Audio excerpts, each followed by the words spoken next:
Salut tout le monde, c'est Sneakit et aujourd'hui j'aimerais vous parler du manga High Score Girl. Donc High Score Girl est un manga en 10 tomes publié chez Mana Books de Rensuke Oshikiri que vous pourrez trouver pour la modique somme de un tout petit peu moins de 8 € le tome. Alors, pourquoi est-ce que je parle de ce manga? Parce que je suis quelqu'un de très passionné, je pense que ça se voit, et j'ai aussi une affection pour les jeux vidéo. Quand on est geek, on l'est à fond ou on l'est pas. Et ce manga est vraiment une ode à l'amour du jeu vidéo, et plus précisément du jeu vidéo rétro. Soyons honnêtes, ici je vous parle d'un temps que les moins de 20 ans ne peuvent pas connaître.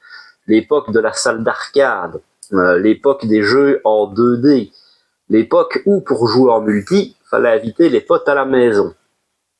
Et donc, si vous avez connu ça, si vous êtes vous-même nostalgique de cette période, il y a des grandes chances que ce manga vous plaise. Alors, dans les grandes lignes, donc, voilà à quoi ça ressemble. Vous voyez que le dessin c'est le style de l'auteur, c'est un dessin très atypique, avec surtout les hommes, parce que les filles ça va encore, mais les hommes ont des gueules quand même assez perturbantes, pour ne pas dire moches. Mais vous verrez qu'on s'y fait plutôt bien, et une fois qu'on est rentré dedans, ma foi, ça passe tout seul. Donc, je triche, je regarde le nom, parce que j'ai une très mauvaise mémoire pour le nom japonais. Le jeune Haruo, c'est-à-dire lui, le garçon, est un écolier et un cancre notoire. Donc l'école, pour lui, c'est un enfer, ça ne l'intéresse pas. Dès qu'il sort des cours, par contre, il se précipite à la salle d'arcade où il est plutôt bon dans ce qu'il fait, faut reconnaître. Au moins, là, il est plutôt doué. Et un jour où il se détend en bottant le cul impitoyablement à d'autres joueurs à Street Fighter 2, qui jeu pas trop connu, je sais pas si ça vous parle, il tombe sur un Zangief. Lui qui joue Guile, pour lui, normalement, Zangief, c'est du pain béni.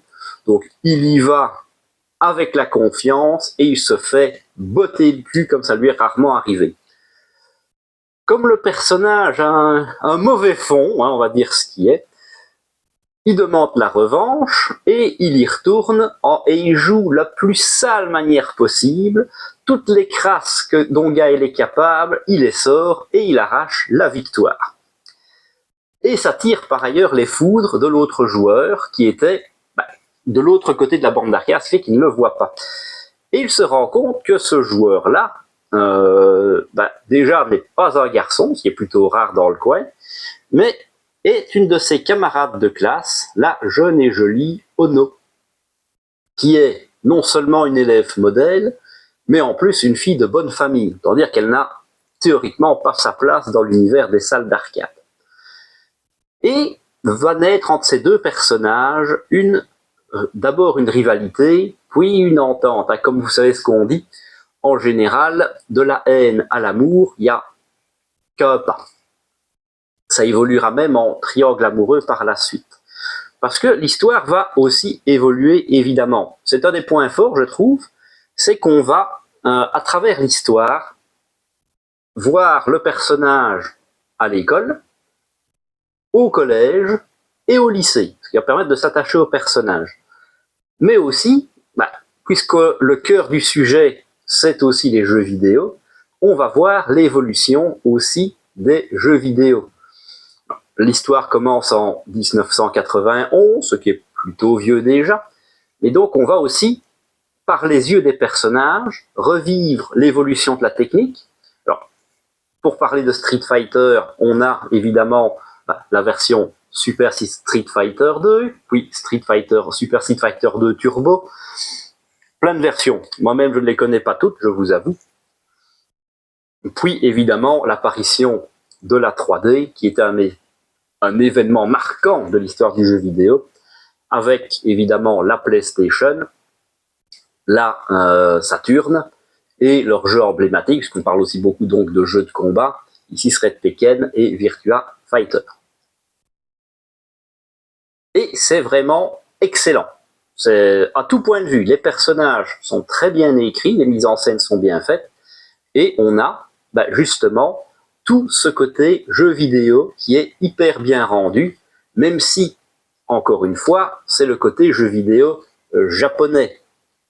Alors, c'est quelque chose qui a disparu avec le temps, malheureusement, mais l'arcade au Japon, c'était presque une religion. Dire tout le monde allait doser en salle d'arcade. Si vous avez connu ça, n'hésitez pas à me le dire en commentaire. Je sais qu'en France, il y avait pas mal de salles d'arcade et tout ça.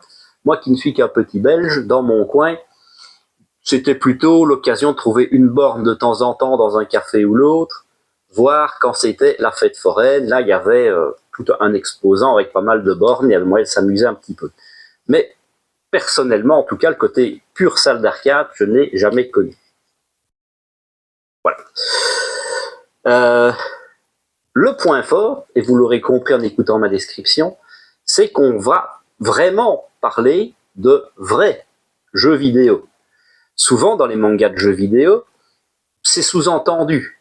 Hein, on parle de Hadoken sans évoquer le Hadoken, on parle de jeux, on change les noms.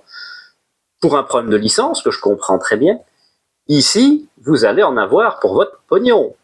On parle de Street Fighter 2, mais on va passer sur toutes les licences les plus connues de la Super NES, de la PC Engine, de la Neo Geo, de la PlayStation, de la Saturn, je l'ai dit.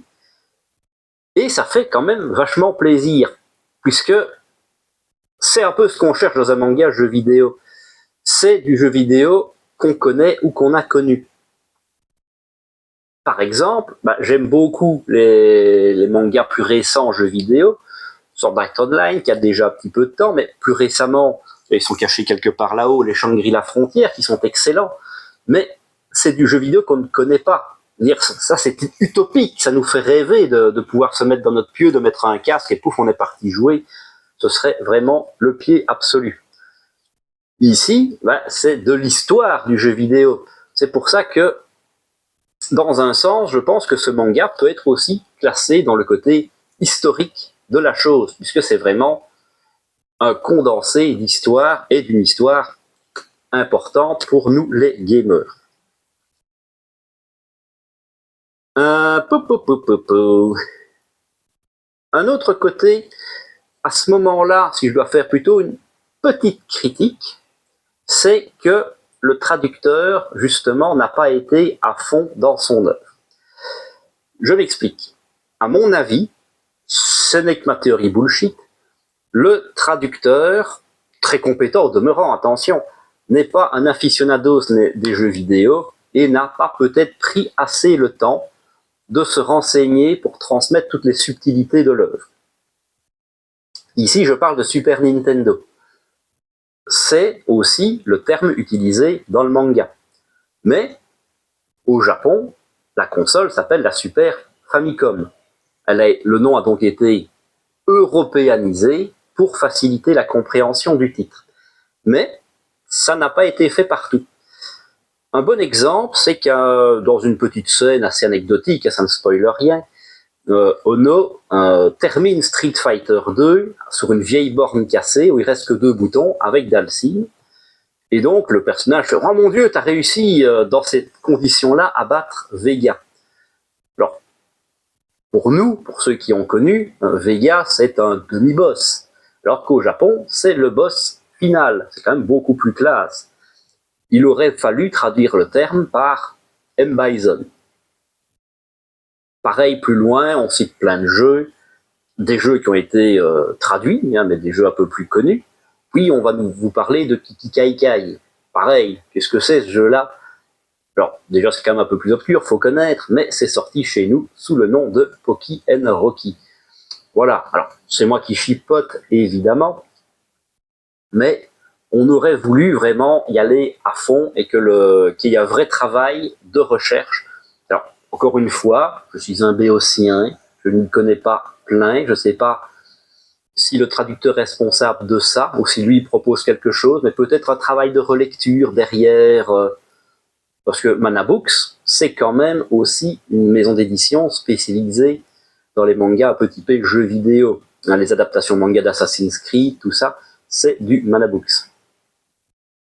Donc voilà, on aurait pu avoir, on est passé à ça de la perfection, selon moi. Et donc ici, on se retrouve avec un manga en 10 volumes, alors qui a un petit prix, hein. Bon, c'est normal, Manabooks n'est pas une grosse maison d'édition, même si le tome est quand même plutôt épais, hein, vous ne serez pas volé. Et en 10 volumes, bah, vous savez parfaitement où vous allez. D'ailleurs, n'hésitez pas, encore une fois, ça se trouve en occasion, ou en tout cas une base. Si jamais vous êtes curieux et que vous n'avez pas forcément l'envie de dépenser des sous, il y a aussi l'animé, qui est très bon. Alors, à la subtilité, qui est ici, vous voyez, High Score Girl, ça s'écrit High, H-I. L'animé, c'est High, H-I-G-H. Ça ne change pas grand-chose, vous le trouverez de toute façon très facilement. L'animé reprend l'histoire du manga, donc du début à sa fin, sans problème, mais il y a des scènes que vous n'aurez pas. Il y a des scènes qui vont être réservées au manga. C'est parfois dommage, j'avoue qu'il y en a une que j'aurais beaucoup aimé voir en animé, mais pourquoi pas y jeter un œil si vous êtes curieux, d'autant que l'animé apporte un vrai quelque chose, puisque l'animé contient en tout cas des vraies captures de jeu. Si j'en trouve un vite fait, blablabla. Évidemment, on ne trouve jamais ce qu'on cherche, et ça qui est toujours très drôle.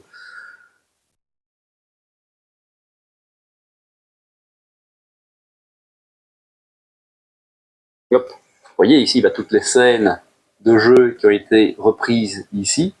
Enfin, normalement, si je ne dis pas de bêtises, c'est pas Street of Rage, c'est un truc dans ce genre-là.